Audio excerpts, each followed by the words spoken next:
This problem says how many terms do we need so that our error is less than 0.001? Recall that theorem 8.15 says when you're estimating the infinite sum using a partial sum, your exact answer of the infinite sum is equal to your partial sum plus some leftover, the error. The error is another word for remainder. So the infinite sum is equal to your partial sum, your nth partial sum, plus your nth remainder. Because the remainder changes when you have a different partial sum. And here's what the crux of the theorem is. When you estimate with the nth partial sum, you're off by only no more than the first unused term, the n plus 1th term. Alright, so here's how we'll use theorem 8.15 to answer the question, how many terms should we add up so that our error is no bigger than 1/1000th or 0.001?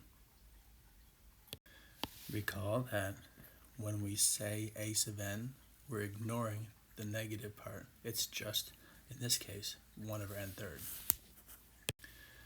Alright, so the nth partial sum ends with the nth term.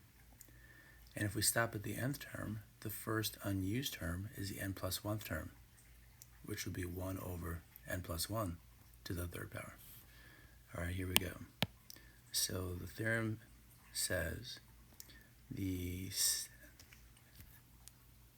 magnitude of our error will be no bigger than the first unused term. And that error needs to be smaller than 1/1000th. 1/1000th can be written this way, which is 10 to the 3rd in the denominator. So we can raise both sides to the 1/3 power, or in other words, take the 3rd root of each side.